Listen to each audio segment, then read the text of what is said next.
formą suteikia, žinai. Jo. Nes viskas turi visą laiką tekėti. Taip. Reikia tiesiog leisti būti viskam. O kada tu pradedi tas taisyklės tokias išradinėti arba remtis kažkokiais, kur esi kažką matęs, kur esi kažką girdėjęs, tai staiga tam tokiam beribiam dalykui į formą iš karto suteikia. Ir tos formos jau riboja, jau tam tikrą tokį šabloną kuria. Jo, nėra atvirumo, įsileis daugiau. Tai aš to labai nemėgstu, aš geriau išleisiu daugiau laiko, daugiau investuosiu laiko į, tarkim, video montavimą ar ten audio montavimą, nei bandysiu kažką, žinai, tokio tobulo nuo pradžių sukurti. Nes tobulumo tokio kaip ir nėra, toks dalykas, kai neegzistuoja. Arba viskas yra tobula. Jo, viskas tiesiog tobula, bet kada žmogus siekia to tobulumo, tai jisai siekia kažkokios iliuzijos, kažkokios fantazijos, kuri neegzistuoja. Jo, perfekcionizmas čia aš skaitau, yra mūsų šiuolaikinės visuomenės tokia kaip liga, nes per tai, kad žmogus siekia tobulumo kažkur savo projekcijas ateityje ir jau su ta pirminė prielaida, kad taip kaip viskas dabar yra netobula, tai iš esmės yra tik maitinamas tas įsitikinimas, kad dabar nepakanka, dabar yra netobula ir tiesiog tas ir dažnai pasąmoniniam lygiai dažnai jisai net taip negalvoja, ar ne, galbūt žmogus, kad aš su tuo visų traukos dėsniu, kadangi ant bangos dabar visi labai domisi, ar ne, traukos dėsniu, kaip čia manifestuoti tą realybę, tuos fizinius objektus, aplinkybės, visi nori geresnio gyvenimo negu turi. Ne visi galbūt, bet sakykime, daugelis žmonių turi tokį kaip ir norą pagerinti savo situaciją. Ir nėra tame nieko blogo. Bet dažnai visokius YouTube video žiūrint, Facebook'e, Instagram'e, žmonės tokia kaip ir netikrą idėją susidaro apie tą manifestavimą. Jie galvoja, kad tai yra padaryti lengva, kažkokį išmokus tai vos ne procesą. Bet jie nepažįsta savęs, jie nepažįsta realybės, jie tokie yra pasimetę tuose egzistenciniuose dalykuose. Taip, čia yra klausimas, kas manifestuoja. Vėlgi, ar tas ribotas žmogus tik tai su to tokiu siauru požiūrį į save ir savo gyvenimą, ar jau manifestuoja tas beribiškumas, kuris ateina iš pilnatvės. Kad pagrindas visą laiką yra, kaip aš pats irgi gyvenu, tai kad šitas momentas toks, koks yra beribis, absoliutus, tobulas, ir tada viskas ant to statosi. Čia yra stabilus pagrindas, ant kurio tada natūraliai ateina daugiau. Natūraliai viskas gerėja, bet net nėra tokio kažkokio didelio noro, kad kaip irgi pabėgti nuo kažko, kad būtų jau geriau, kad laimė slypi kažkokiuose dalykuose, kažkokiuose pasiekimuose ir taip toliau. Pas mane laimė pirmiausia yra būtyje, kad aš esu, čia yra didžiausias palaiminimas, o visa kita yra tik tais priedai. Ir tada yra toks lengvumas, tada ir įsileidi tą tiekmę ir tada ir ateina tiesiog papildymai, atnaujinimai. Tai čia ir susiduria daugelis žmonių su tuo tokiu nemokėjimu būt tame čia ir dabar momente, ar ne? Kiek žmonių tiesiog galvoja apie kažkokias ateinančias atostogas nuo darbo, kažkokį tai įvykį jų gyvenime, kiti įkalinti praeitį, su savo praeities traumom, su kažkokiais įvykiais, kurie jie galvoja, kad juos apibūdina ir suformuoja tą asmenybę. Tai kaip ir tu sakai, to tokio solidaus pagrindo nėra, iš kurio galima jau eiti į tą manifestaciją ir dirbti su tom energijom, dirbti su tais procesais, kuriuos išmoksti. Neturint to pagrindo, tai kaip gali kažkas ir kaip tu gali kažką sukurti tokio, ar ne, iš darnos. Jo, nes tu tiesiog atkūrinėjai tos kažkokius išmoktus šablonus ir jie toli negali nuvesti. Taip, tai su traukos dėsniu aš ir pastebėjau tokį kolektyvinį, tokią psichozę vos, nes žmonės nori kažkokių tai palankių aplinkybių, fizinių, materinių objektų, ar ne, ir jie prašo tarsi, kad tai ateitų pas juos į gyvenimą, bet tuo prašymu tu pasąmoniškai juk užtvirtini, kad tu to neturi, ar ne? Ir visą tai jinai klausosi tavo pasąmoniškų žinučių, nes visi tos visos jausmai, žinutės, jos emocijas sukuria tavyje, o kokią emociją pasąmonė gauna, pagal tą emociją ir kuria, ar ne? Kaip veidrodis atspindi. Tai aš matau labai didelį labai didelė problema ir iš tikrųjų su savo veikla bandau kažkiek atverti visą tą, tiesiog parodyti žmonėm, kad nėra viskas taip, kaip pateikiama ten internetiniuose video, tiesiog viskas yra daug paprasčiau, bet reikia išmokti tuos pamatinius dalykus, kad nereikia nieko prašyti mums, mes viską jau ir taip turim, ar ne? Ir kad kažką manifestuoti, kad kažką pridėti prie to jau egzistuojančio tobulumo, tai tiesiog reikia sukurti jausmą, ar ne? Emociją. Ir tada iš to jausmo emocijos eiti į priekį, vedamas jo ir tiesiog pasitikėti, kad viskas nutiks taip, kaip turi nutikti, ar ne? Aš labai dažnai sakau, kad mums nereikia jaudintis, kaip dalykai nutiks. Nes kada mes jaudinamės ir galvojam, kaip mes tai padarysim, kaip mes kažką pasieksim ar sukursim, tai vėl pasąmoniškai mes tarsi visatai pasakom, kad mes jie nepasitikime. Taip. Ar ne? O kada mes sakom, kad tiesiog, man nerūpi kaip, nes visata tų pasirūpins, aš tiesiog išprojektuoju tą intenciją į visatą, ar ne? Paleidžiu tą pozityvę emociją ir einu vedamas jos, negalvodamas, kaip tai įvyks.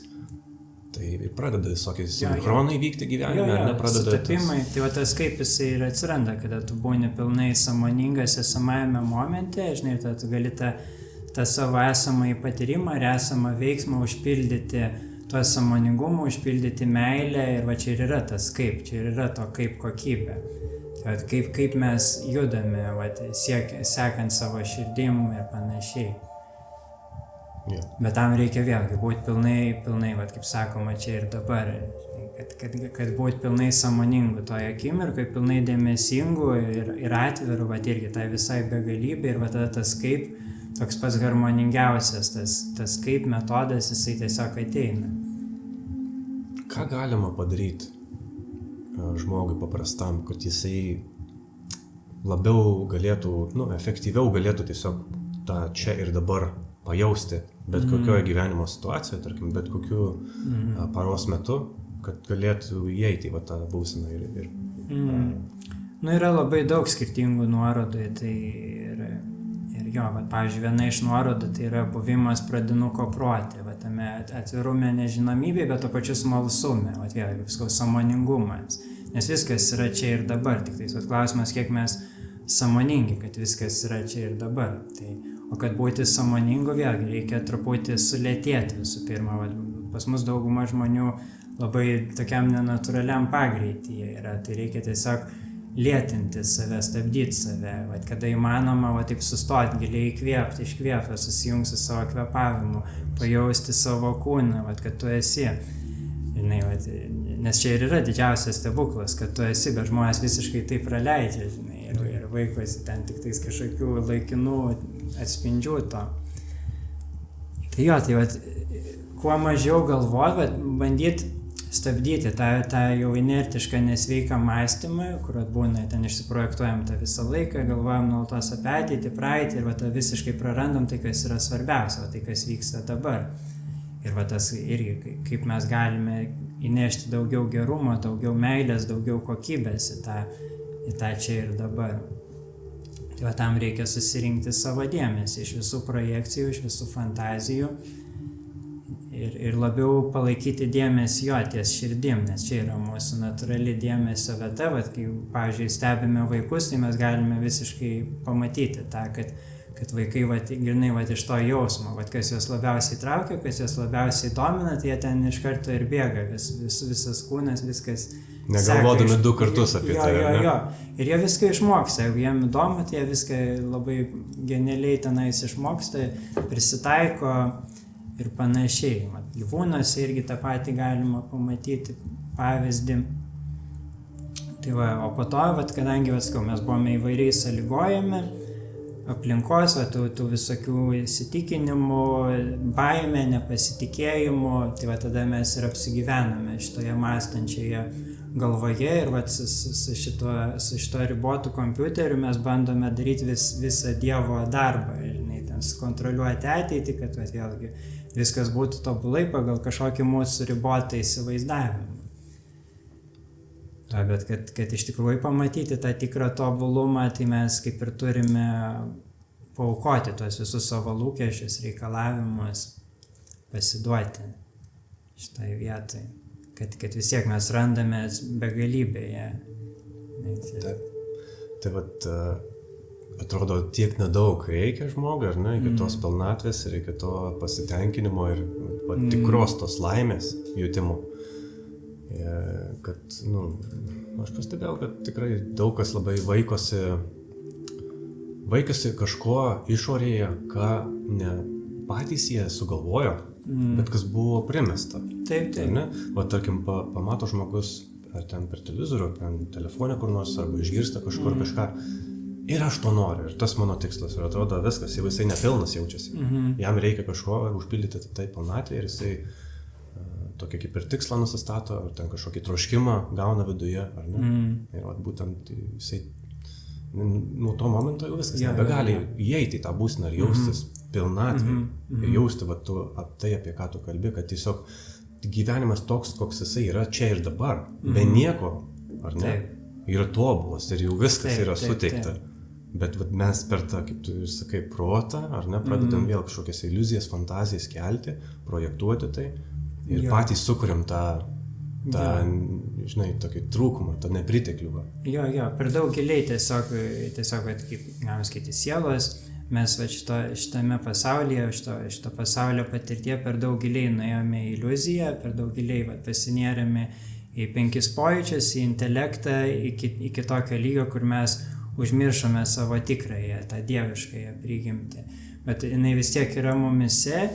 Ir kiekviena esybė iš esmės siekia to pačio, kiekviena esybė siekia savo šaltinio, kuris ir yra iš tikrųjų toje pačioje esybėje, bet kadangi mes pamiršome tai ir mes susifokusavome vien tik tais į tą išorinį pasaulį, tai mes patikėjome, kad tai slypi kažkur pasaulyje, vėlgi kažkokiuose pasiekimuose, kažkokiuose tenais standartuose ir tada pradedame lygintis ir čia tas visas kančios ratas taip užsisuka. Ir ta kančia yra labai gerai, ta kančia yra žadintuvas, nes kitaip mes niekada ir nerastume savęs. Tokį kaip ir kontrastą suteikia, kaip mes žinotum, kas yra... Čia tas pats mūsų vidus ir sako, pala, tu ne čia ieškai, nesustogi. Aš kaip tik norėjau sakyti, kaip mes žinotum, tarkim, kas yra pasitenkinimas, jei tos kančios nebūtų toje pusėje, ar ne? Taip. Tas pasitenkinimas nebebūtų pasitenkinimas, tiesiog būtų nieko neišsiskiriantis dalykas, ar ne? Jo, tai iš dalies čia yra ir visai dovana tokia. Aš, pavyzdžiui, irgi nuo mažens labai daug kentėjau. Aš ten jau mano gimimo vyko kažkokie procesai, ten, kad aš buvau ir nuo mamos atskirtas ir man ten vaistus leido ir kiek aš save pamenu, aš pilnas baimės buvau, aš visko bijojau nuo vaikystės ir man sunkiai buvo integruotis bendrai tenais į tą socialinę erdvę, į mokyklą, tai žodžiu, kiek aš save pamenu, ir sirgau daug, tai labai labai daug kančių, bet dabar šiame momente tai aš esu labai dėkingas už tą kančią, nes tai buvo labai galingas katalizatorius, būtent nueiti į tą pilną savęs pažinimo gylį, kuris atperka su kaupu viską. Ir taip jaučiasi jo, kad iš tikrųjų, kada pasieki tą tamsą, tą dugną, tai per tą kontrastą tik tais dar stipriau išryškini savo šviesą ir tą savo besąlygiškai mylinčią savastį. Toks būna kaip apsijungimas, lyg būtum išsiskyręs ten su savo mylimąja, ten kažkur toli kitose pasaulio kraštuose, ten po daug metų vėl sugrįžti, apsijungi, tai kažkas panašaus į tai tikrai yra nuostabu. Dėkui, kad pasidalinai, tai asmeniškumo tokiu, man asmeniškai irgi nuo mažens, turiu tokį viduje tarsi jausmą, ar ne? Kad kažkas ne taip yra aplinkoje, ar ne? Ir man labai yra, man nuo mažens, kaip dar buvau visai jaunas vaikas, kažkaip atrodydavo keista, kodėl žmonėms nekyla klausimai apie realybę, ar ne? Ir iki šių dienų, jeigu atvirai, tai dar suprastėjo labiau situacija, tam didžiajam sociume visuomenėje, kad žmonės tiesiog jiems šita realybė nekelia per didelio susidomėjimo. Jie nuo pat suskambėjimo žadintuvo ryte, įsisuka į veiksmą ir tiesiog, va čia aš tiesiog darau dalykus, ar ne, čia mano gyvenimas, čia aš turiu pasirūpinti tuo, ten buitis, kažkokie darbiniai reikalai, ten gal šeima ir panašiai, kas ko užsiima. Bet nieks, atrodo, niekada nesustoja ir nepaklausia savęs, o tik dėl ko visą tai? Ar tik tai dėl to, kad aš sukaupčiau daugiau materijos, ten turtų kažkokių, ar patirčių gaučiau, ar kažkaip dar kitaip pastimuliuočiau į tą avatarą? Ar čia yra toks kilnesnis, didingesnis iš tikrųjų tikslas, prasmė viso to, ar ne? Bet man visą laiką būdavo keista, kaip žmonės, ir suaugę žmonės, ar ne? Bet iš vaikos perspektyvos, atrodydavo kažkaip, aš esu vaikas, jie yra suaugę, vieną dieną aš būsiu suaugęs ir suprasiu viską, ar ne, apie gyvenimą, bet pagaliau pasaulis kažkokią reikšmę turės man, bet tada vieną dieną suvokiu, kad tau 22 ar 23 ir kad nieks nepakito, ir kad nieks nežino ir niekam neįdomu, ar ne? Galbūt ne niekam, bet didžioji dalis žmonių tiesiog... Arba yra baimė didelė už to. Tiesiog pasąmonė parodo, jeigu mes priprantame prie kažkokių šablonų, su jais susigyvename ir taip sakykime, santykinai mums sekasi ten išgyventi, ten pasirūpinti, tais fiziniais, ten netgi malonumais kažkokiais, ten gauti kažkokių malonumų, tai žmonės dažnai ties to sustoja, nes jeigu eiti giliau, tai tada pamatai, kad daug kas turės keistis, tas gyvenimo būdas, prie kurio tu esi pripratęs, turės kardinaliai keistis. Komforto zonų. Turės išeiti iš jos, bus nemalonu. Tai daug kas prisiešia ir daug kas bijo. Net ir santykiuose aš matau pavyzdžių, kur žmonės taip irgi susitinka, lygtais būna ta meilės kaip rykštėlė, draugauja ir po kelių mėnesių kažkas atsitinka, kad užgesta, nes jie nenueina to gilio į tą pačią širdį, į tą meilę, kur tarytum jau dingsta tas tavo kažkoks individualumas, kaip atskirumas, turi eiti tą vienybę ir tai kaip ir juda mūsų civilizacija po truputį tą vienybės sąmonę. Bet taip, tas iškelia visas baimės giluminės, ten visokias traumas, ten, tas jau yra mūsų kūne, irgi ten iš protėvių perimta ir taip toliau. Tai šitie dalykai, kuo giliau mes einame į savęs pažinimą, tuo daugiau yra iškeliama visa tamsa mūsų vidinė, visas mūsų abejingumas ir žmonės dažniausiai jie nenori su tuo susidurti, nes tai jaučiasi blogai, nieks nenori jaustis blogai, pripažinti, kad čia mano gyvenimas pastatytas ant melo, pavyzdžiui. Ir labai lengva, kadangi tas mūsų protas toks jau yra labai išvystytas, tai jisai labai meistriškai gali sukurti tų melų ant viršaus, kol tu galiausiai visiškai jais patiki, taip nesąmoningai. Dar kiti žmonės, aplinka tau pritar, ir taip mes galime labai meistriškai save apgauti. Kad net patys nesuvokiam, kad save apgauna. Mes vėlgi iliuzijoje gyvename, mes nesuvokiam, kad apgaudinėjom save, bet iš tikrųjų tik tai glaistom iš vien, ar ne, tą visą melą. O kaip manai, ar link ko visą tai juda? Tu paminėjai tą vienybės sąmonę, ar ne, ir apsidairus iš tikrųjų niekada, atrodo, nebuvo tiek daug atsibudusių žmonių, ir tokių žmonių, kurie mato per visą tą filtrą realybės. Bet tų pačių kontrastų ir nebuvo niekada tiek daug miegančių, kurie, atrodo, jiem ten ir iš viršaus ant galvos ta tiesa galėtų nukristi ir vis tiek nematytų jos. Tai tavo manimu, link ko visą tai juda? Man atrodo, tai juda link pasirinkimo, link kiekvieno individualaus pasirinkimo, kadangi dabar taip viskas yra matoma, vien tik tais per internetą ir taip toliau, atrodo, visko padaugėja, bet kokios ten energijos, kokios egzistuoja mūsų kolektyviniai sąmonė, jos dabar išryškėja, viskas yra pastatyta ant stalo, dabar tada kiekvieno irgi individualus pasirinkimas, ką tu nori rinktis, kokį pasaulį tu nori patirti, kokį pasaulį tu nori atstovauti. Tai aš sakyčiau, kad dabar yra toks pasirinkimo laikotarpis šitoj civilizacijai, kada yra parodomi visi pasirinkimai, visos galimybės ir tada ateina tas pasirinkimas. Ir čia iš esmės, kaip daug kas sako, tai yra pasirinkimas tarp meilės ir baimės.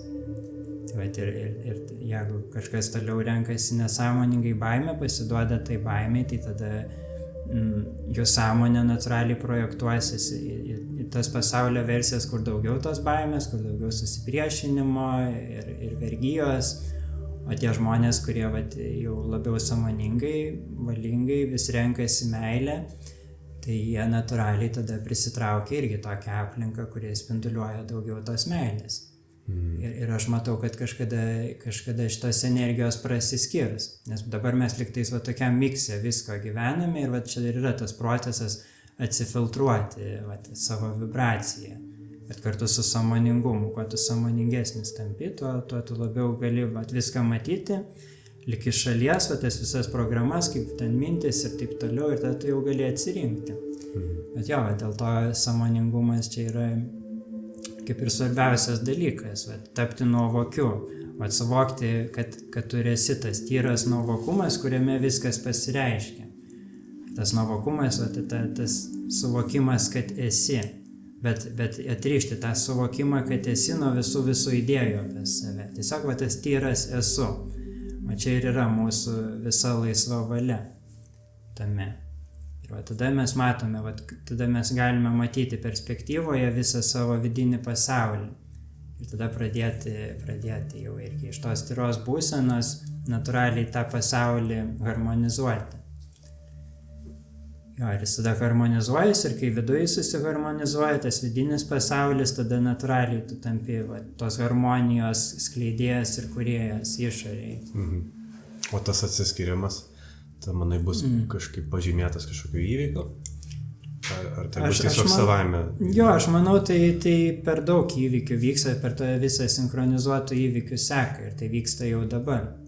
Iš esmės, jo, mes ir patys, matai, gyvename tokiose aplinkose, kur mažiau matome natūraliai to negatyvo. Mes jį galime matyti, bet mes patys kaip ir nerezonuojame su tam tikrom vibracijom, mes jas tiesiog stebime, lik iš šalies, kad yra tai, kai mes tampame sąmoningi, mes matome ir daugiau negatyvo ir daugiau pozityvo, bet tas negatyvas mūsų neveikia, jeigu mes nesirenkame, mes tai matome tiesiog kaip neutralų pasirinkimą, kuris mus galbūt netgi dar labiau įkvepia tada rinktis tą pozityvę pusę, tą plėtimąsi, tą jungimąsi. Kas yra pozityvi energija, tai yra vienijanti energija, harmonizuojanti energija.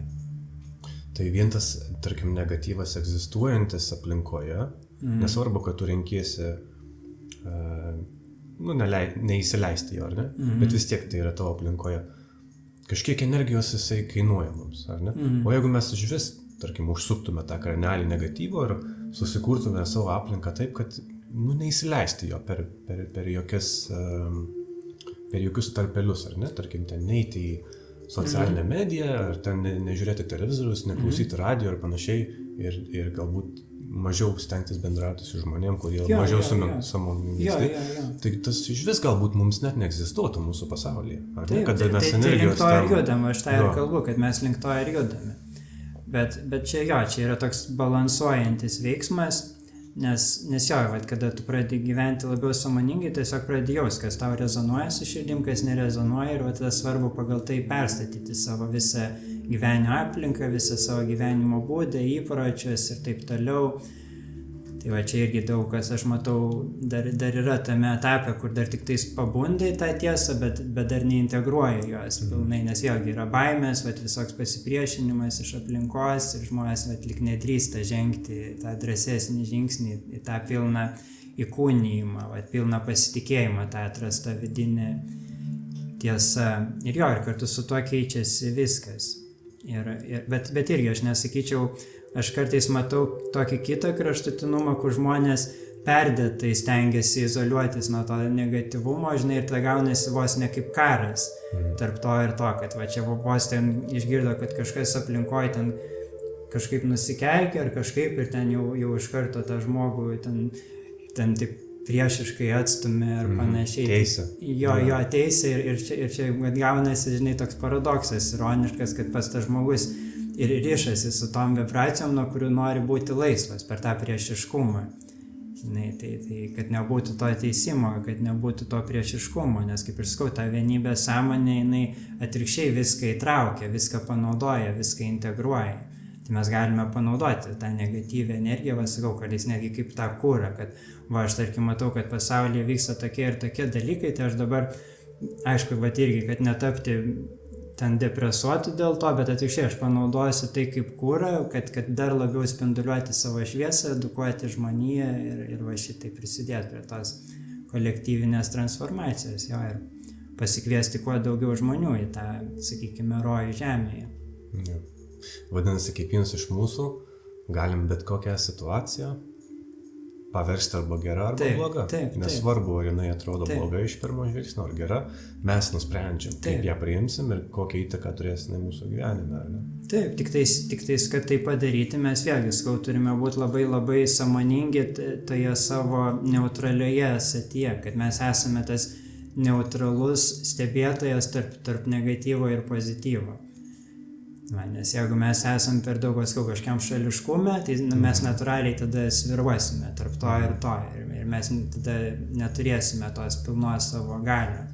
Tai kad pilnai susigrąžinti savo galią, mes pirmą turime sugrįžti vėlgi savo giluminį savęs pažinimą, kad tu esi ta dieviška kibirkštėlė, kurioje slypi potencialas viskam. O tas, kaip ir sakau, suvokimas, kad esi, bet be jokių prielaidų, be jokių istorijų, kad tu esi iš esmės beribė amžina esybė. Jo, čia labai yra didelis skirtumas, bet vėlgi nuo to, kaip žmonės, tarkim, bando manifestuoti kaip tie riboti asmenys, kad aš įsivaizduoju, kad aš esu šitas žmogus ir aš manifestuoju tą. Tai iš karto labai labai daug filtrų į tai įeina ir labai tada irgi būna išsiderinimas dažniausiai su ta kažkokia aukštesnė visatos išmintim, žinai, ir tada jo, tiesiog daugiau įtampos tas reikalauja ir taip toliau. Tai svarbu visą laiką pradėti nuo savęs, kuom tu save laikai. Tai ką tu paminėjai, ką tik tai kontempliuoju tas idėjas paskutiniu metu. Tiesiog stengtis kuo dažniau dienos metu tiesiog būti stebėtoju. Nepasirinkti kažkokios vienos ar kitos stovyklos, nes aš matau, kaip sistema nori tave įtraukti į kurią nors vieną pusę. Net nesvarbu į kurią. Nesvarbu šitam tam negatyviniam tokiam varikliukui, ar ne, kuris čia mus ir tampa už ausų. Jam nesvarbu, kurią stovyklą tu pasirinksi. Svarbu, kad pasirinktum ir viskas, tau suteikiama yra forma, ar ne? Jau tu ten pradedi ginti tam tikras idėjas, kurias tu pasirinkai ir tu tampi žaidėjai. Jau nebestebėtojas tu. Tai atrodo, kada tu esi stebėtojas, tai tau nereikia nieko nei ginti, tu nesi prisirišęs prie niekur ir nėra prasmės tam priešiškumui. Nes kaip tu sakai, priešiškumas tas toks, jisai tu vėlgi atiduodi savo energiją ir tam, kam tu priešiniesi, tas tęsiasi. Kuo daugiau priešiniesi, tuo labiau tęsiasi. Ir tu papuoli į tokį uždarą ratą. Tu negali iš jo išeiti, kol tas priešiškumas, nesvarbu, kad tu galbūt tyrą intenciją turi, ar ne net. Tu turi tyrą intenciją, bet tu priešiškume esi ir tu vis tiek savo užkirti kelią. Kaip sakai, kiekviena stovykla, jinai save pristatys kaip gerą, žinai, o kitas kaip blogą, žinai. Ir kiekvienas, kuris ten kažkam šališkume yra, jisai tiki, kad daro gerą, žinai, bet iš tikrųjų tai nėra tas tikrasis gėris, nes tikrasis gėris yra vėlgi iš vienybės sąmonės, viską įtraukiantis gėris. Reiškia ir negatyvas, ir pozityvas tarnauja tam pačiam gėriui. Bet kaip mūsų kvėpavimas, susitraukimas, išsiplėtimas, tai viskas juda vienoj harmonijai. Bet čia reikia įsisąmoninti, iš tikrųjų šitą labai labai paprastą, bet labai labai gilią tiesą, kad viskas yra vienas, kad yra tik tais viena būtis ir skirtingi jos pasireiškimai. Vienintelė būtis ir tu esi ta būtis. Taip. Ir viskas yra ta būtis, žinai. Ir čia aš matau, kad žmonės galbūt ir suprastų tą konceptą, bet kad jį įkūnytų, tai jie dar turi papildomai suprasti, kad jiems nereikia pasirinkti vienos ar kitos pusės. Tu gali tiesiog nesirinkti, tu gali tiesiog pasirinkti nesirinkti. Taip. Tai čia esi tu tam neutralume, ar ne? O kada tu pradedi žiūrėti į pliusus ir minusus vienos ar kitos stovyklos, viskas tavo jau, tu netinki to neutralumo. Ar ne? Ir ta būtis, jinai jau nebebūtis, tu esi kažkoks, tu žemiško tampi. Taip. Aišku, iš to neutralumo vis tiek ateina pasirinkimas, kaip sakau, čia renkasi tą širdis, tu iš to neutralumo matai tą bendrą vaizdą, pradedi jausti tą bendrą harmoniją, kada tu iš tikrųjų įsileidi šitą tiesą, kad viskas yra vienas, bet irgi ne tik tais konceptualiai, bet net ir pojūčių, jausmų, tu stengiasi atsiverti, stengiasi, vėlgi, negalvoti, kaip meditacijai. Mes atitrunkame nuo tų visų sąlygotų minčių, nuo tų visų susikurtų ribų ir pamatome, kad jos ir yra tik tai susikurtos. Jeigu tu nieko neskirstai su savo protu, tai kur reali riba.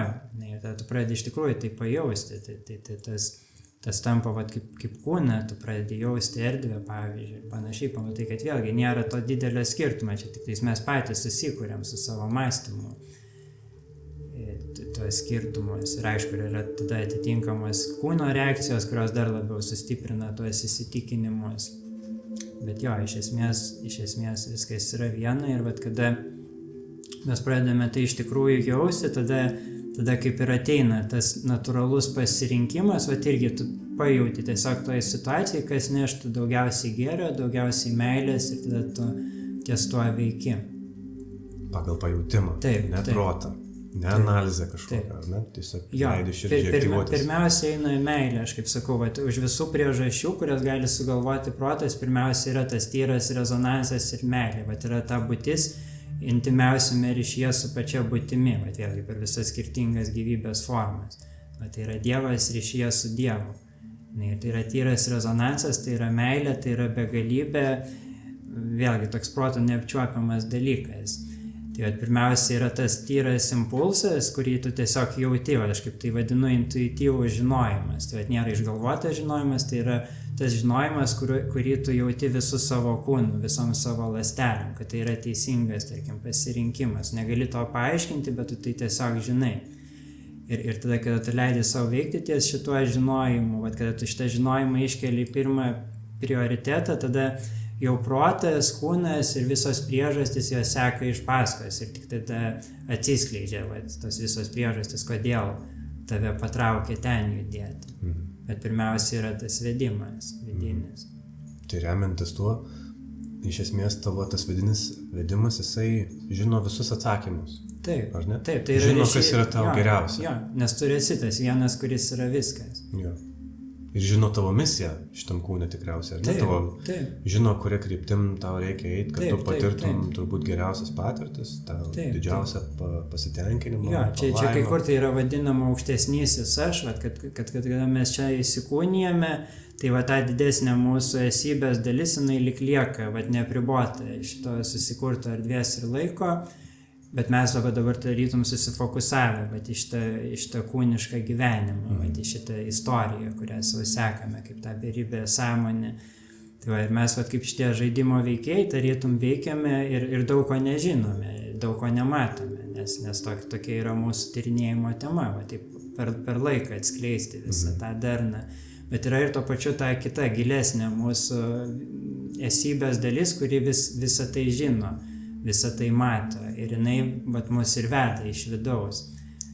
O mums kaip šitiem žmogeliukam, kaip šitiem kūno, proto, dvasios kompleksam reikia tik tais išmokti būti atvirume, tam didesniam vidiniui giliui, klausytis daugiau. Ir tada ateina tas vedimas. Ir tada reikia, išdrįsti ties jo veikti. Perlipti per visas tas programas, visas tas sąlygotas baimės, abejonės. Kaip kalbėjom čia pradžioje apie tą perfekcionizmą, kaip tokią lygą, nes žmonės ant kiekvieno žingsnio savim abejoja ir jie negali niekur pajudėti, visiškai paralyžuoti to sąlygoto proto yra. Ir aš pats esu su tuo susidūręs, kad kada tenais visiškai chaosas, galvoj ten šimtai minčių, ten ir visiškai nežinai, kas yra kas, bet tas chaosas mane irgi taip kaip ir katalizavo, tada, aš dabar neskirsiu dėmesio jokioms mintims, aš tiesiog būsiu tame tarpe, lyg toje erdvėje tarp minčių. Ir visą laiką tokiose situacijose, kada aš taip sugrįžtu į tą vidinę tylą, tai tos situacijos kažkaip stebuklingai savaime išsisprendžia. Jo, ir po to pamatai, kad čia yra tavo natūrali būsena ir tu įsimyli tą būseną ir tu nori tada pilnai pasišvęsti tai būsenai, tam kaip sakau, intuityviam žinojimui. kuris neateina per mąstymą, kuris ateina per buvimą. Mąstymas jau jisai prisitaiko kaip įrankis. Taip. Labai gražiai. Dėstį, taip, tiesiai, šviesiai. Taip, apie tą žaidimą daug minčių ir man kyla, kad čia tarsi toks kaip kažkoks žaidimas. Turim mes šitą, tarkim, turim tuos pasirinkimus, ar ne kiekvienas, turim tam tikrą aplinką, kurią patys sukūrėm, ne, tai tarsi toks vidinis atspindys mūsų. Ir mums duota tokia kaip ir galimybė būti herojam šito žaidimo, pagrindiniu veikėju ir kurti jį kaip mes norim, ar ne, susikurti patį gražiausią žaidimą, kokį tik tai mes galim įsivaizduoti, vaizduoti. Ir tuo pačiu pilnas žaidimas yra visokių blogybių, visokių dalykų, kurie nori užkirsti mums kelią. Jo, čia ir yra žaidimo iššūkis. Taip, ir tie iššūkiai. Nes nebūtų žaidimas. Bet tie iššūkiai dažniausiai jie tokie, kad nors ir atrodo tie iššūkiai išorėje, bet jie yra vidiniai. Taip. Visiškai vidiniai visi iššūkiai, ar ne? Taip. Tai kaip žmonės nesugeba atskirti to, kad visas tas blogis, visi tie iššūkiai, visos tos problemos išorėje iš tikrųjų gali būti išsprendžiamos viduje. Ir nereikia jaustis kažkokiu negalinčiu to padaryti, ar ne, nesugebančiu. Taip, nes viduje tu turi visą kontrolę. Tu turi visą kontrolę ir tu turi visą galią kurti, ar ne? Bet sistema bet didžiąją dalį visuomenės įtikino, kad jie turi kentėti tą būseną ir tas aplinkybės, kurios yra kūriamos. Kad pasikeistų vidus, turi pirmiausia pasikeisti išorę. Tas irgi apgaulingas. Visiškai atvirkštinis, negu iš tikrųjų yra. Tai ir tas atvirkštinis toks pasaulis iš tikrųjų gaunasi, remiantis tuo konceptu, atrodo viskas, kas yra populiaru, ką sistema sako, kad populiaru yra netiesa. Ar ne? Jeigu apverstume tą aukštyn kojom, tarsi esame arčiau tiesos, ar ne? Tokia vos ne, kaip aš tai vadinu, pirmoji tiesos taisyklė, kad viską, ką matai sistemoje, apverks aukštyn kojom ir tu būsi arčiau tiesos. Jeigu dvejoji, ar ne?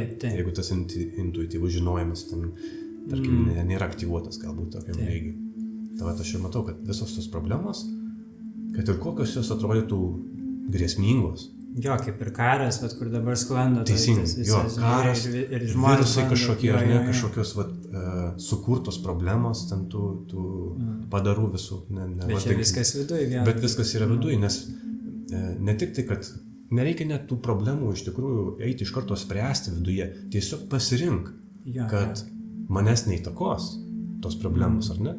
Taip, kad žmonės, tarkim, žūsta, ar ne? Ar jie žūsta, ar nežūsta, aš nežinau, bet karas dažniausiai reiškia kažkokias mirtis, ar ne? Nesvarbu, kokia ten ideologija ir kas iš tikrųjų už to slypi, bet žmonės kenčia, ar ne? Ir tai, nemalonu yra, ar ne? Vis tiek tas mūsų vidinis moralės kompasas, jisai, mes tokią empatiją jaučiame, nors nepažįstame tų žmonių, bet, nemalonu, kad kenčia visą tai.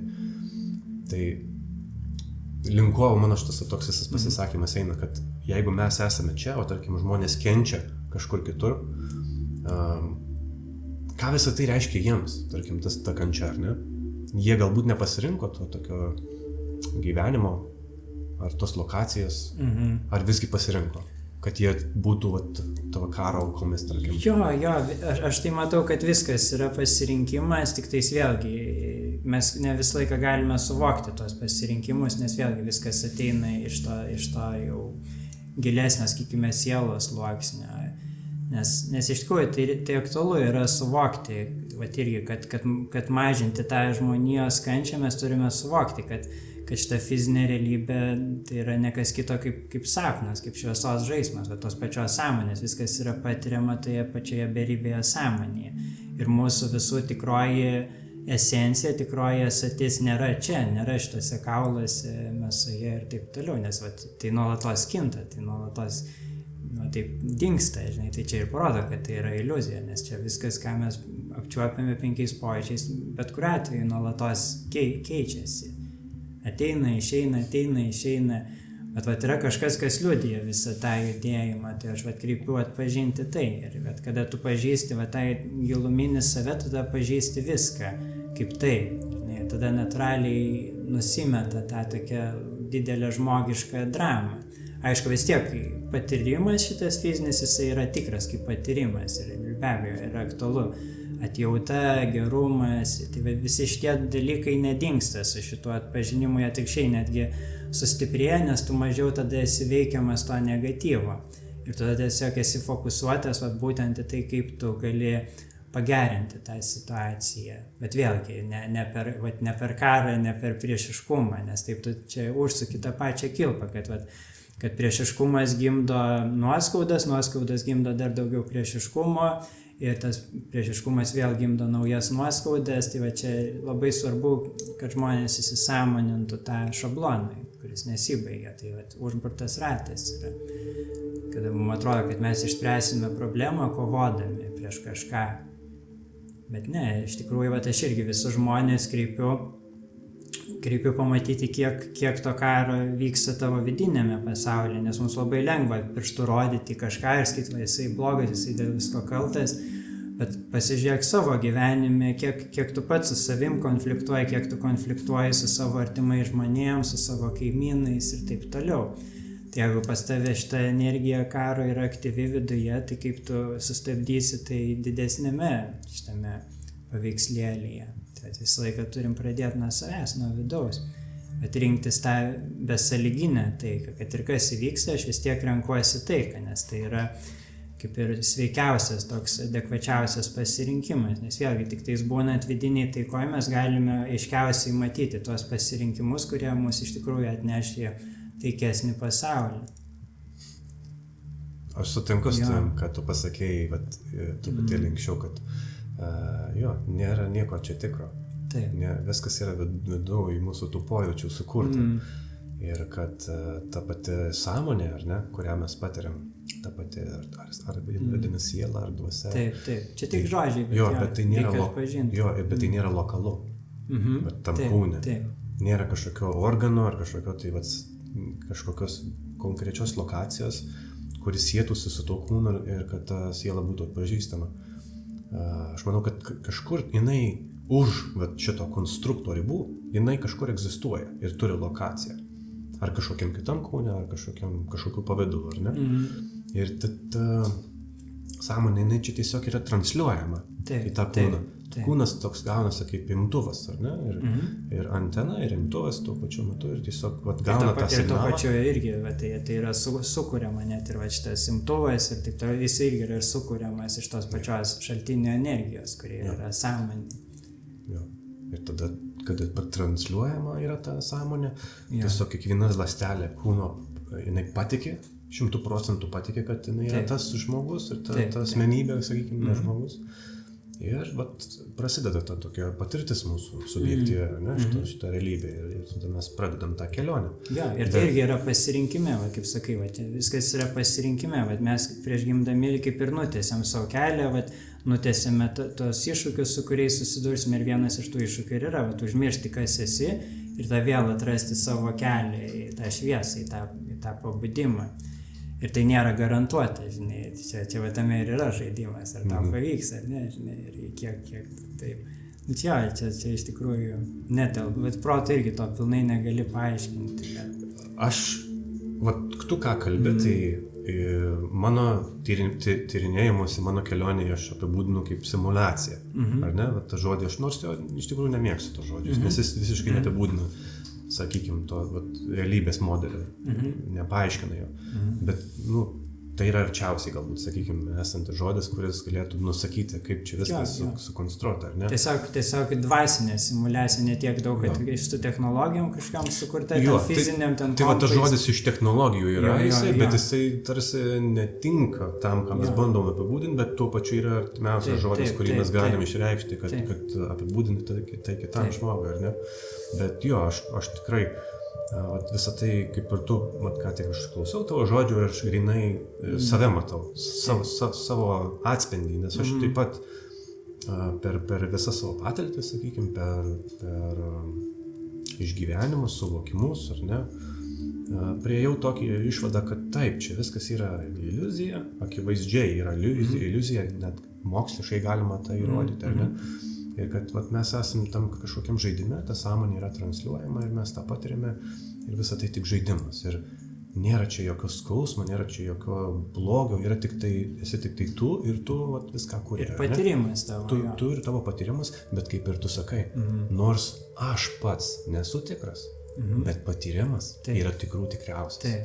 Taip pačiai kaip ir apie laiką dariau video, ar ne? Laikas juk subjektyvus kiekvienam, ar ne? Jisai kintamas, jisai gali būti ištemptas, suspaustas ir jisai toks neegzistuoja kaip konceptas, bet laiko patyrimas, tai jisai toks tikras ir toks apčiuopiamas, ar ne? Taip. Tas patyrimas yra tikra, o pats laikas nėra tikras. Taip pačiai ir čia, ar ne? Konstruktas jisai galbūt ir netikras, bet mūsų patirtis jame yra tikrų tikriausia, ar ne? Bet čia vat ir yra tas sveikas balansas, tai suvokti, žinai, kad nepaskesti tame patyrime ir tose visose istorijose, kad suvokit vis tiek, tavo tikrovė yra neutrali, jinai yra nepaliesta tų visų sąlyginių istorijų ir to viso kitimo. Tai tada atsiranda tas toksai balansas, čia ir yra tos vidinės taikos pagrindas. Atskirti tikrovę nuo iliuzijos.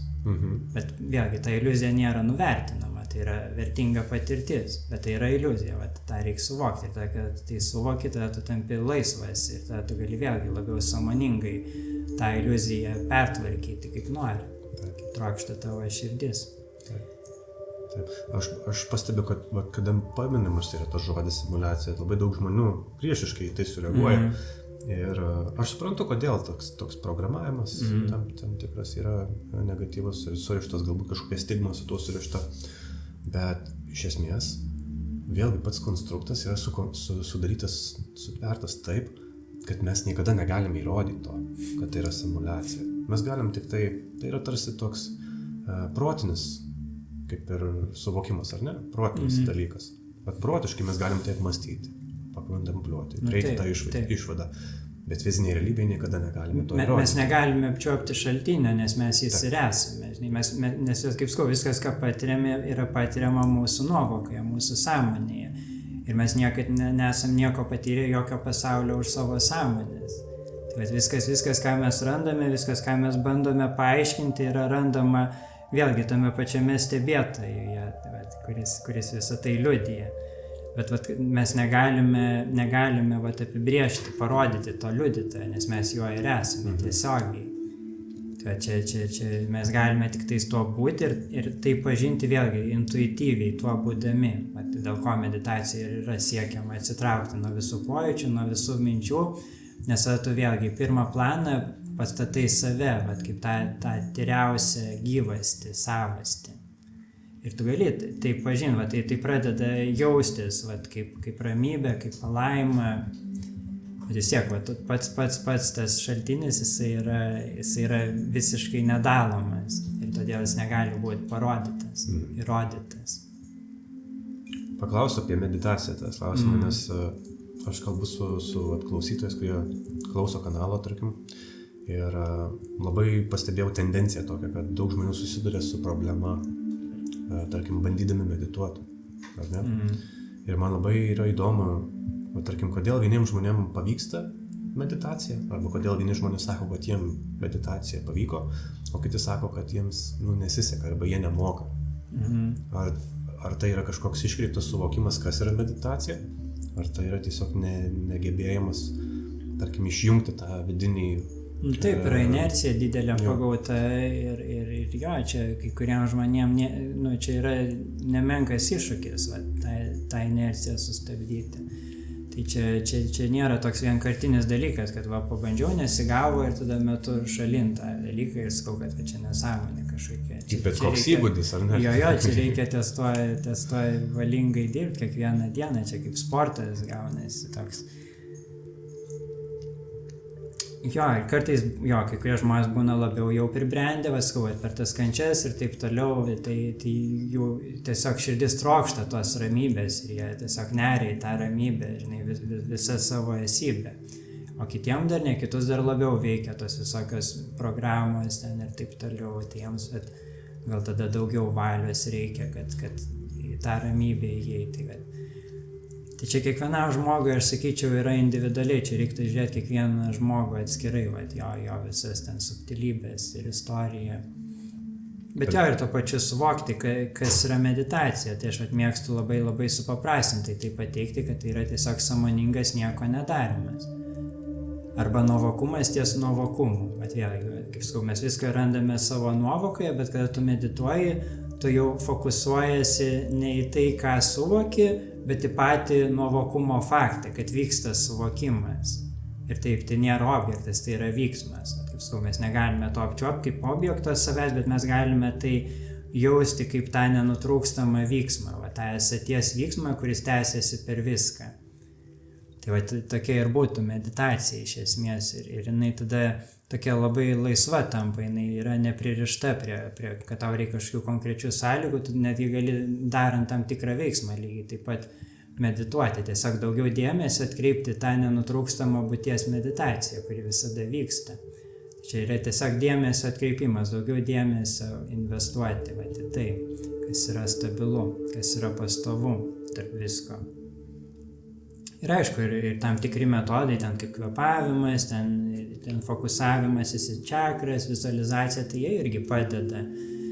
Ir gal net pradedant tiem žmonėm taip lengviau, nes tą visiškai tokį abstraktų buvimą, nieko nedarimą irgi daugam bus iššūkis, taip susitelkti, apčiuopti tai savyje, tai galima pradėti nuo labiau apčiuopiamų dalykų, kaip kvėpavimas, paprasčiausiai daugiau koncentruotis į savo kvėpavimą. Ir kai nuklysta kažkur protas, dėmesys, vėl sugrįžti tą kvėpavimą ir taip po truputį nusiramina tas protas. Tampa stabilesnis, tampa toks kaip tarnas tavo, nes jis toks ir turėtų būti pagal viską, kaip sakau, tas originalus mūsų dizainas yra, kad dėmesys ilsisi širdyje, protas yra nuolankus tarnas ir tada širdis tiesiog veda ir protas vykdo tas užduotis, kurios yra aktualios. Tai meditacija yra toks kaip priešnodis prieš visą tą nenatūralų veikimą, kad sugrįžti natūralią būseną ir išmokti joje ilsėtis, išmokyti savo kūną ir protą ilsėtis vėlgi toje taikoje.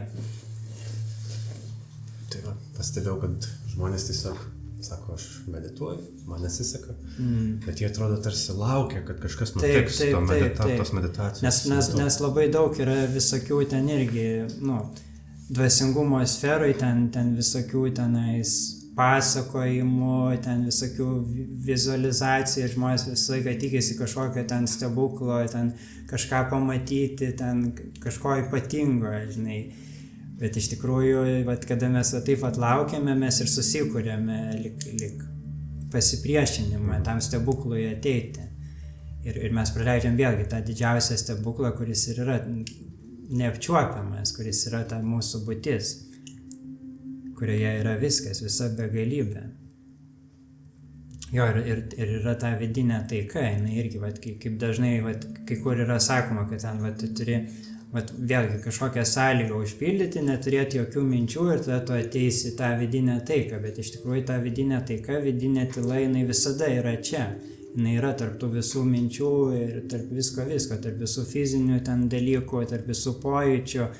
Visada yra ta tobula ramybė ir tai yra mūsų pati savastis, esatis.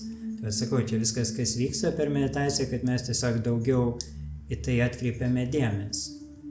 Ir vis užfiksuojame šitą faktą, kad dabar yra tobula ramybė, dabar yra tobula taika, dabar yra tobula pilnatvė. Ir tu pratini tiesiog savo kūną, kuris buvo sąlygojamas visai pat irgi prie tos natūralios būsenos. Dar vieną tokią turiu mintį apie visą tą atsibudimo tokią, kaip nenoriu naudoti šito žodžio, bet judėjimą tokį, tarkim. Kaip ir kalbėjom, kad vis daugiau žmonių tarsi atsibunda, tarsi pradeda matyti kiaurai tą realybės filtrą. Ir natūraliai kyla dar daugiau klausimų ir dar daugiau atsakymų norisi ieškoti, ar ne, tokia įsižiebė tarsi ugnelė, žinoti daugiau, suvokti daugiau, apriepti daugiau. Bet ką pastebėjau, tarkim, iš pačios sistemos pusės, ar ne, kad yra tokie tarsi spąstai paspęsti tiems atsibundantiems, kad juos nepaleisti jų iš to programavimo taip lengvai, ar ne, ir to pasiekoje yra pilna dabar žmonių, kurie tiesiog plėtoja tam tikras idėjas, ar ne, viešai jomis dalinasi, turi daug sekėjų, bet jie nėra tyri.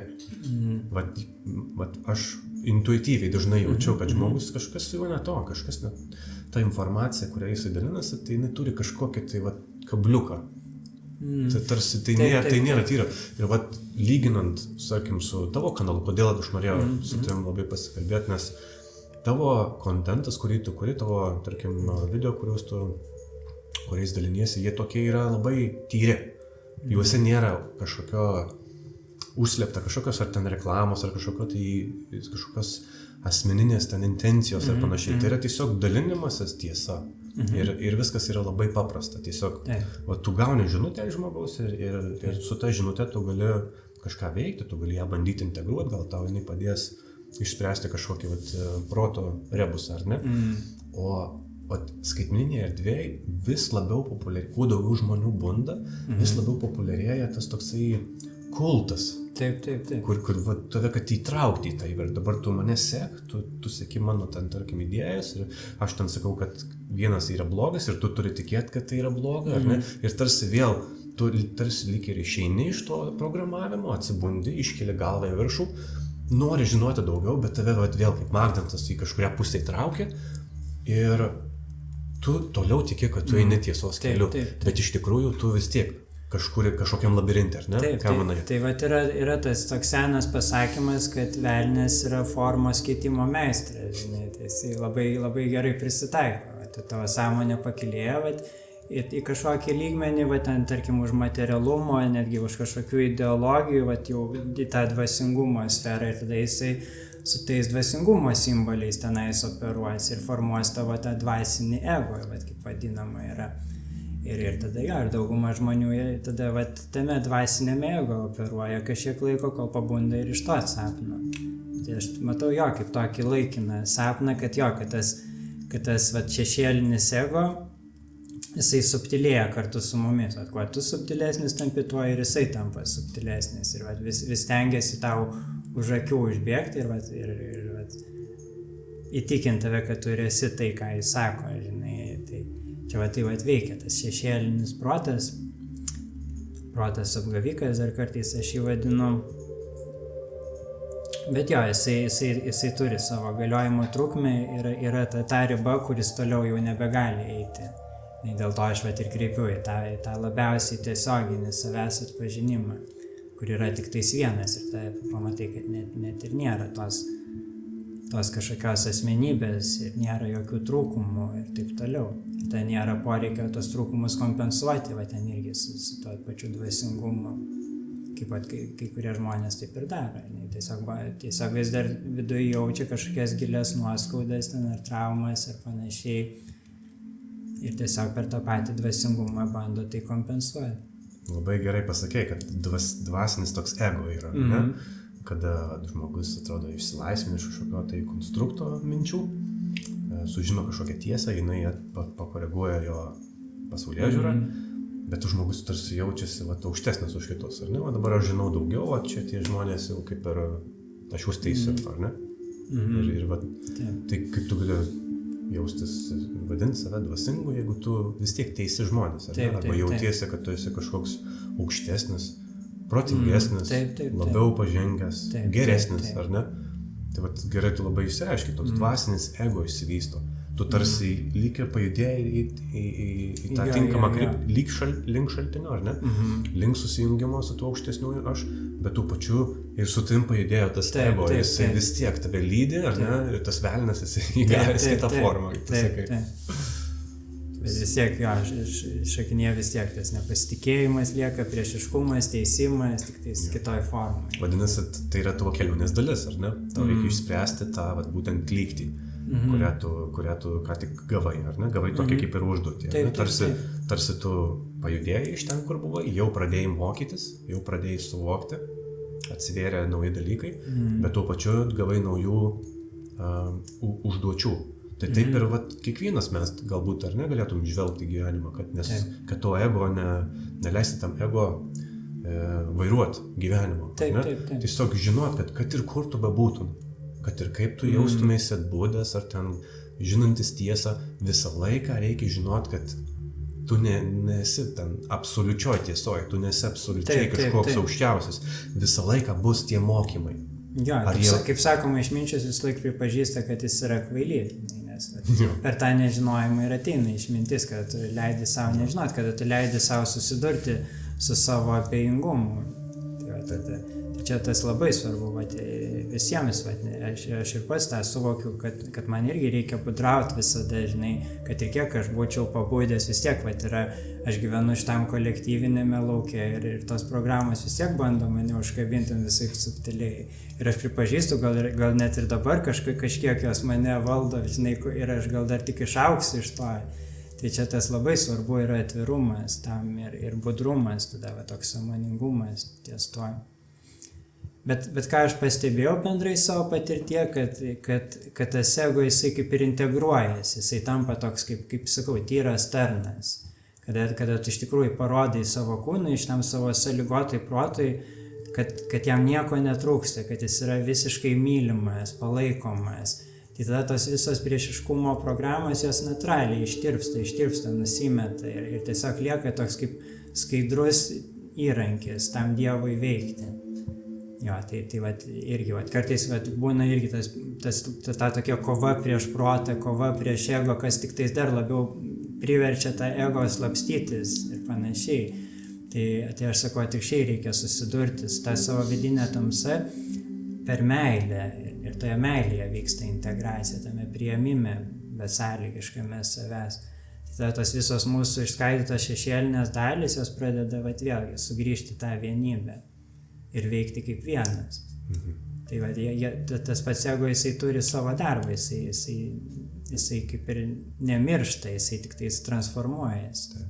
Taip, sutinku, tarsi žiūrėti kaip į kokį vaiką. Taip. Nebarti jį, ar ten netrenkti jam per nagus, o tiesiog pasisodinti jį ir paaiškinti jam, kad neturi būti viskas taip. Gali būti ir kitaip. Yra visą laiką kitas kelias, ar ne? Labai gera mintis. Labai gražiai čia išreikšta.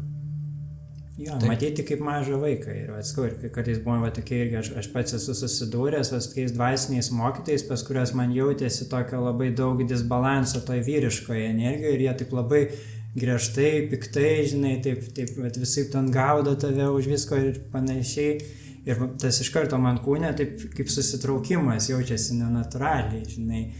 Tai aš tokia taisyklė vadovaujuosi, kad jeigu, kaip tu bendrautum su vaiku, kuris yra skausme, žinai, ar tu rėktum, bet jo, ir kaip tai padėtų. Tai lygiai taip pat ir dvasinis mokymas turėtų būti per atjautą visų pirma, pamatyti, kad visur ir kiekviename gyvena tas vaikas nukentėjęs vienaip ar kitaip, ir reikia tik šiai per tą atjautą, per švelnumą, per gerumą.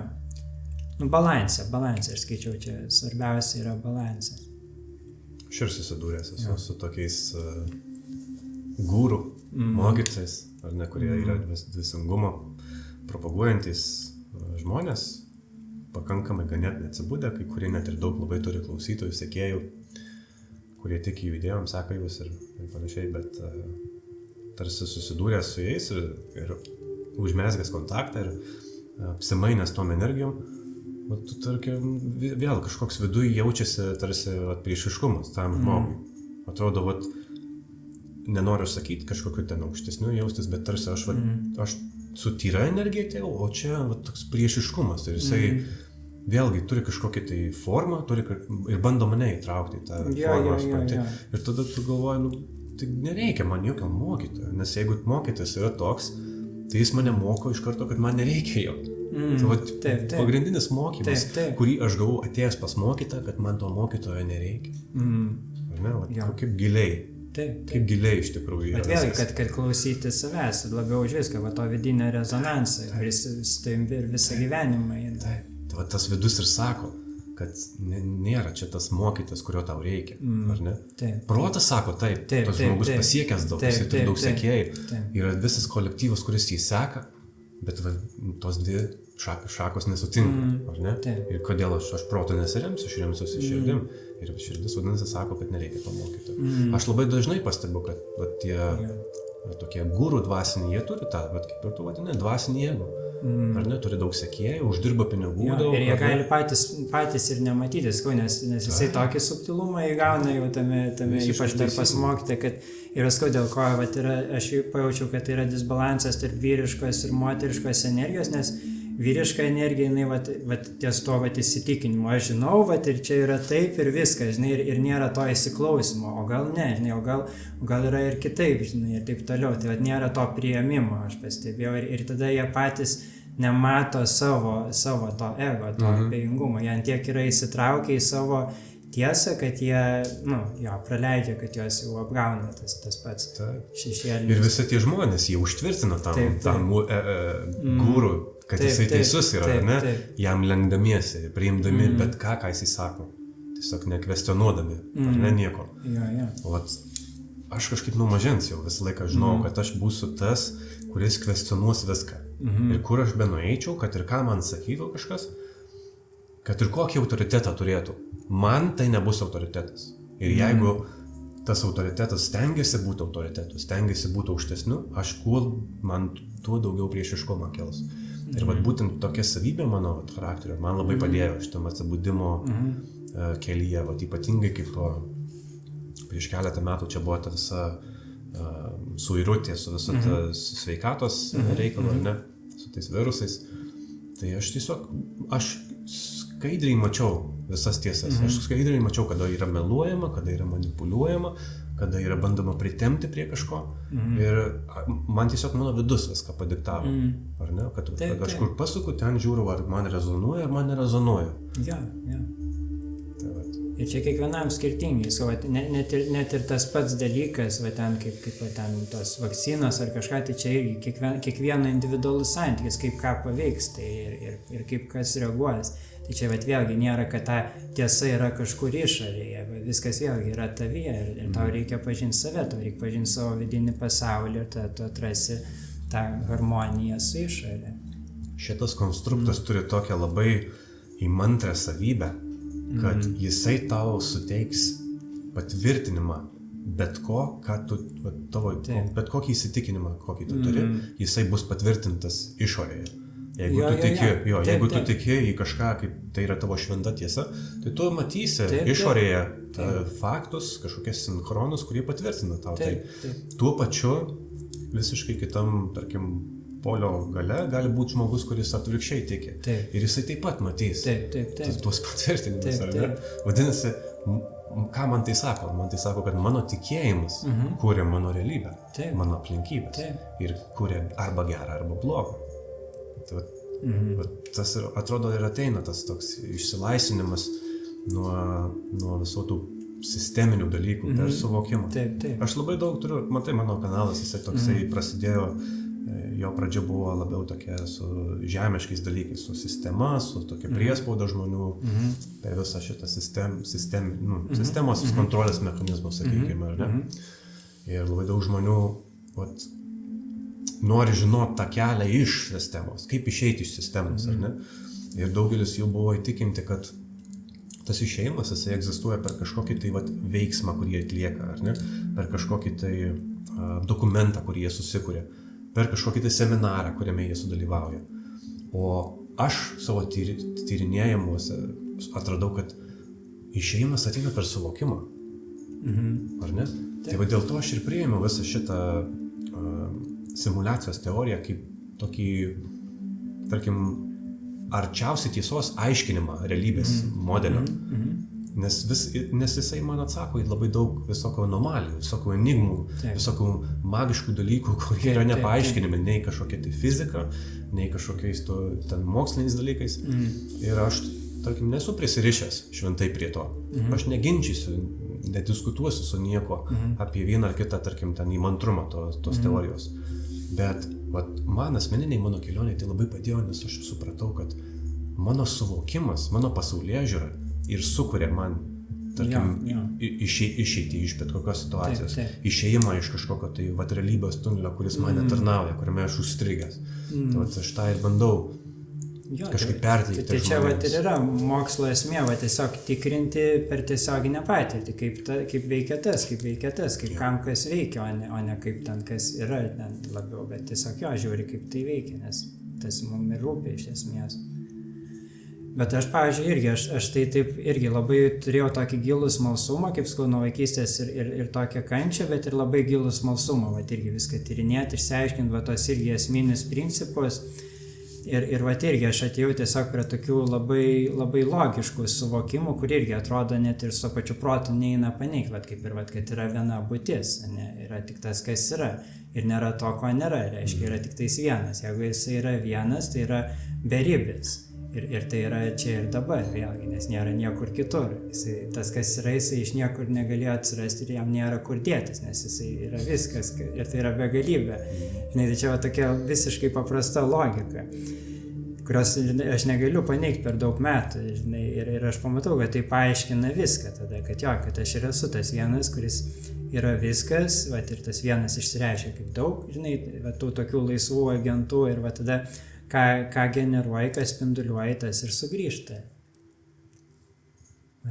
Yra, viskas yra čia ir dabar, bet kaip beribis potencialas ir tame pačiame yra vat irgi, kadangi jame yra viskas, jame yra galimybė tą potencialą reikšti ir patirti ir tame suvokti save. Ir tame savęs suvokime tada jau irgi rinktis, kaip save patirti. Ar mes esame, va šitas kaip ir nesikeičia, mes negalime pabėgti nuo to, bet kaip mes esame, tai šitas visą laiką yra mūsų kontrolėje. Ir va tada, kada suvoki šitos esminius principus ir kad visi absoliučiai veikia pagal tos pačius paprastus principus, tada natūraliai tu atsipalaiduoji, nes tu matai, kad už kiekvienos esybės yra ta pati viena beribė esybė, tas pats Dievas, sakykime. Ir čia yra jo kelias, čia yra jo unikalus tyrinėjimo kelias. Ir tau natūraliai atsiranda tokia pagarba viskam, kad ir toks laiminimas tų visų kelių, nes jie vis tiek papildo to paties Dievo suvokimą apie save ir tavo suvokimą apie save, vat, ir tą visą įvairovę, bet irgi tau duoda tokį atspindį, kaip tu nori tą viską išreikšti savo unikaliu būdu. Ir tada atsiranda ta tokia kūrybinė laisvė. Ir tu tiesiog besąlygiškai visiems leidi rinktis tai, ką kiekvienas renkasi, ir tada tu leidi savo rinktis tai, ką tu nori rinktis, ir tada tu renkėsi tai, kas natūraliai tau kelia daugiausiai džiaugsmo, ir tas tada irgi labiausiai įkvepia aplinkinius. Tai aš taip ir matau tą pokytį, kad jis toks būtent ir yra iš vidaus į išorę. Yra toks autorius Vadimas Zelandas, kuris apie tas švytuoklis ten pasakoja labai įdomiai, žinai, jo knygose, ir jisai vadina visą tą, tarkim, realybę galimybių erdvė. Galimybių erdvė, kurioje, tarkim, tu keliauji su tuo avataru, ir tu gali rinktis nuolatos kiekvieną sekundę, čia ir dabar tu gali tiesiog rinktis patirtį, kurią tu patirsi. Ar tu paimsi ten kažkokį objektą, patyrinėsi ir su juo sukursi ryšį, arba galbūt ten tiesiog su kažkokiu žmogum pradėsi bendrauti, ir galbūt jis tau kažkokį atvers, tarkim, suvokimą leis sugeneruoti. Ir tu nuolatos tu keliauji, ir net kartais aš keliaudamas automobiliu žiūriu per langą ir galvoju, kiek aš daug praleidžiu visko, kiek tu ten didžiausia patirčių koncentracija, tiesiog kiekvieną sekundę čia ir dabar, kiekvienas momentas mano pravažiuotas, jis yra pilnas patirčių, kuriuos aš galėčiau patirti, kuriuos aš galėčiau įkūnyti, pasiimti kaip savo, ir tai taptų mano kelionės dalimi. Ir žiūrėti į visą tą realybę kaip į galimybių erdvę, tai toks atrodo tampa tokį žaismingumą tu net įgauni, ar ne, savo toj kelioniai. Ir tada visai tie negatyvūs dalykai praranda savo reikšmę, ar ne? Atrodo, tu pradedi galvoti, kad kažkur kažkada pasukau, gavau kažkokio negatyvo, bet dabar galiu, tarkim, toj galimybę erdvėje pasiimti kažką pozityvaus ir pataisyt. Visą laiką yra nauja akimirka, visą laiką yra nauja galimybė. Jo, ir tu gali suvokti tai tik tai būdamas čia ir dabar, o ne gyvendamas kažkur ten už savaitės, ar atostogose, ar dar kažkur, ar tai ten būdamas praeityje, kad ten kažkas tau nutiko, ar tave dabar suformavo tokį, kad tu esi. Bet jeigu tu tik tai čia ir dabar, ir tu matai visą tai kaip galimybių erdvę, ir kad tai tau vyksta, ne šiaip savo vyksta objektyviai, bet tai tau vyksta. Visa tai, kas vyksta, čia tavo nutikimas, tau viskas sukurta. Tu pats viskas sukuri ir viskas tau tarnauja. Ir viskas tave moko. Ir visur, tu, kaip tu sakai, labai gerai pasakai, kad čia tas pats Dievas tiesiog visur yra. Kiekvienam tam atome tu, ar tai būtų fizinis objektas, ar tai būtų žmogus, ar tai būtų dar kažkas. Taip, tai yra beribė Dievo beribė santykis su savim, žinai, tai tas iš tikrųjų įspūdinga yra. Įspūdinga, va čia yra tas tikras gyvenimo grožis, kad tu pastebi tai, suvoki, įkūniji tai, įamžini ir dar gali pasidalinti su kitais. Ar ne? Mano tokia misija ir yra šitame įsikūnijime, kad skleisti tai, padėti žmonėm pastebėti tokius paprastus dalykus, kurie iš tikrųjų turi tokią gilę reikšmę ir tokie turi, taip gali mums pasitarnauti šitoje kelionėje ir išgydyti mus nuo visų blogų įsitikinimų, nuo kažkokio blogio, nuo kažkokių nuskausmų, nuoskaudų, padarytų kažkokių dalykų, kurie tau trukdo judėti ir būti laimingu. Viskas įmanoma, viską mes galime padaryti, nesvarbu, kokį tu ten avatarą turi, tu gali būti kuo tik tai nori, iš esmės. Jeigu tik tai tu priimsi tą įsitikinimą. Tiesiog pakeisi savo suvokimą šiek tiek, ar ne? Tai va, ta pasaulėžiūra, tas suvokimas, tas tikėjimas, ta įsitikinimų sistema ir esi tu, o ne tas avataras, ar ne tas fizinis kūnas, kuris ten tu žiūri į veidrodį ir galvoja, kaip čia man pakoreguoti, kaip čia man pagerinti. Toks atrodo tuščias dalykas tampa. Jo. Bet sakau, iš to išaugama yra anksčiau ir vėliau. Bet labai, iš tikrųjų, vis tiek mums rūpi gerai jaustis dabar, dėl to ir ateina tas įkvėpimas tom dalintis, tai labai džiugu iš tikrųjų, kad daliniesi, nes kada tu pats tai atrandi savyje, tai tu užsipildai tą laimę ir jinai tiesiog tada eina į išorę. Atrodo, tu privalai, tu turi net jauti. Nes tu vėlgi suvoki, kad tu esi vėlgi tas pats Dievas su savimi, per visus tos kūnus ir tu natūraliai jauti meilę tam Dievui, kuris yra kitose, žinai, nori parodyti, tu Dievas, žinai. Jo, man, žinai, žmonės kartais sako, kad tu čia lyderis esi, bet aš visą laiką, kad yra paminimas to žodis, aš nesakau, kad tai yra blogas žodis, bet tiesiog lyderis tai daug kam asocijuojasi su kažkokiu vedliu, kuris eina priekį, o už jo eina kiti. Ir tai, ką jisai sako, tiki tuo kiti, ir tai, ką jisai daro, tai yra gera, visi tai pripažįsta, ar ne, universaliai. Bet man, ir ką aš bandau žmonėms išaiškinti, kad tikroji lyderystė, ar ne, tai yra, tarkim, aš koks lyderis galėčiau būti, tai tik tai tas lyderis, kuris kitus įgalina būti savo paties lyderiais. Vat man tai yra tikra lyderystė. Vat aš noriu, kad mano, tarkim, ar žodžiai, ar mano veiksmai, ar dar kažkas, mano kūryba galbūt, ar ne, nuaidėtų per visą šitą eterį taip, kad kažkam sukurtų tokią emociją, kad jisai gali irgi tuo būti, ir jisai yra tai. Vietoj to, kad jam trūko būtent to, kad jisai ten suvoktų kažkokį suvokimą. Mūsų vertė ir galia nepriklauso visiškai nuo jokių sąlygų ir aplinkybių. Neturėtų priklausyti. Tai yra mūsų būtie, nes, kaip jūs kalbate, visas beribis potencialas, tas pats dieviškumas yra viskame, lygiai tas pats, kiekviename, čia yra visiška lygybė, čia nėra hierarchijos, yra tik tai skirtumai išraiškoje. Skirtumai rolėse, kurias mes, tarkim, pasirinkome šitoj žaidimo aikštelėje žaisti. Ir taip, ir kiekvienas turėjo skirtingų kažkokių įgūdžių, skirtingų žinių ir taip toliau, bet savo verte, ir savo savęs įgalinimu, tai visi yra lygus. Jo, ir aš kaip sakau, kai kalbėjom pradžiai, link ko mes judame, per tą vienybę sąmonę ir taip toliau, tai kai kur vadinama kaip sekantis Kristaus sugrįžimas, bet tas jau Kristaus sugrįžimas per visus mus, ne per vieną kažkokį vedlį.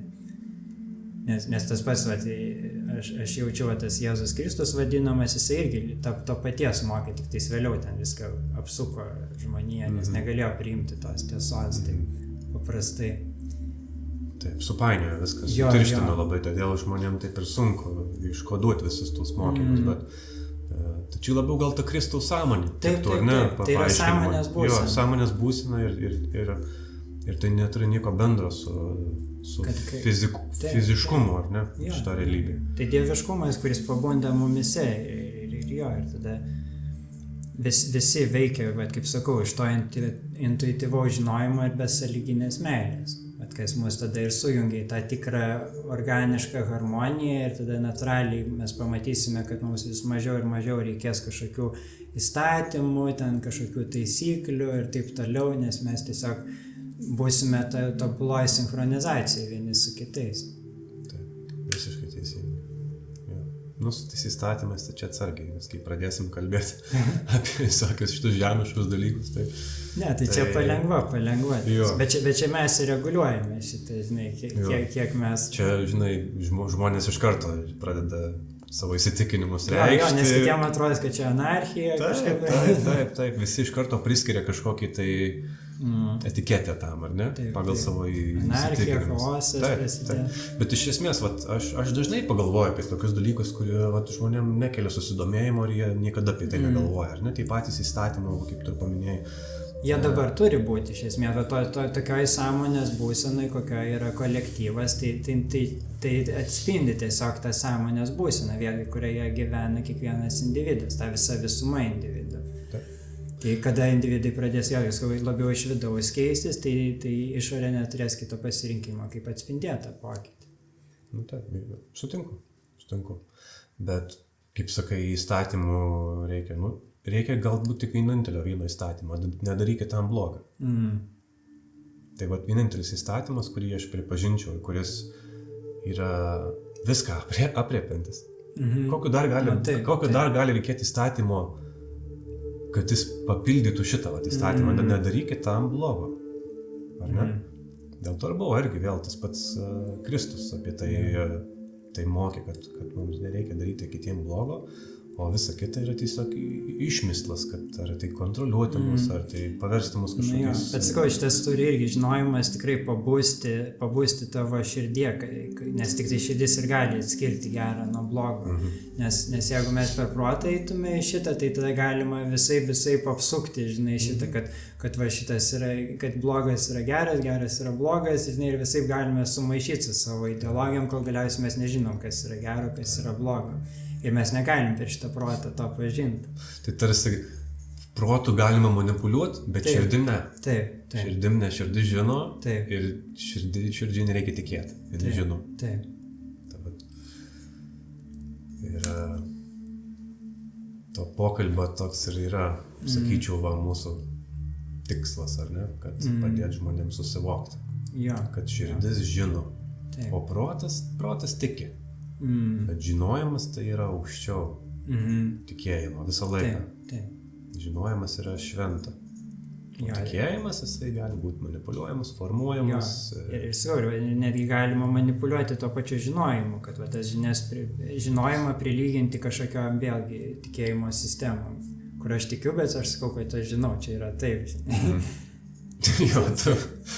Tu tiki, bet iš tikrųjų sakai, kad tu žinai. Taip. Tu save apgauni. Iš pradžių, kad galėtum kitus apgauti. Taip. Rimtai. Tai čia reikia tiesiog daugiau dėmesio, iš tikrųjų pabūti širdį, su savo kvėpavimu, įsižeminus, taip sugrįžti į kūną, nes kūnas irgi ten yra ir tas vadinamas gut feeling, žinai, kuris irgi nemeluoja ir tiesiog tu jauti tai. Tai gal tas gut feeling ir yra ta intuicija, ar ne? Širdis ir žarnas, aš skaičiau, tas labiau pilve jausmas, jis galbūt yra labiau susijęs su fiziniu sluoksniu. Taip, tikrai. Fizinis jausmas tai yra, kuris tave kažkaip pakoreguoja tave. Širdis galbūt labiau jau su to centru tavo. Protas jau labiausiai jau eina į fantazijas, bet jis irgi turi savo rolę, nes vis tiek čia yra kūryba, čia yra menas, tai ką mes darome. Čia dieviška kūryba. Taip. Aš tai vadinu, tarkim, šitas žaidimas, apie kurį mes kalbame, aptarinėjom tą simuliaciją, tą galimybių lauką. Tai tarsi toks mes formuojam savo dievišką asmenybę, savo veiksmais, savo pasirinkimais, patirčių pasirinkimais. Mes nuolatos formuojam užbaiginėjam statyti savo tą dievišką asmenybę, kuri nebus niekada baigta. Taip. Tai yra tiesiog nuolatinis Kūryba, darbas, nuolatinė jo. kūryba. Jo. Taip pačiai kaip ir bet kokį tikslą nusistatydami, žinom, kad procesas ir yra tikslas, ar ne? Va ten didžiausias pasitenkinimas lypia, o ne kažkokiam rezultate, ar galiniam ten kažkokiam vaizde. Taip pačiai ir su gyvenimu. Ir mes tiesiog tą savo, kaip aš vadinu, dievišką asmenybę keliaujam, formuojam, renkam patirtis, truputį optimizuojam gavę informacijos, ar ne? Ir tiesiog bendraujam su kitom asmenybėm. Ir interaktyvus laukas, ar ne, galimybė. Gal arčiausiai, ką aš galėčiau priimti, sakydamas, kad tai tiesa ir man asmeniškai.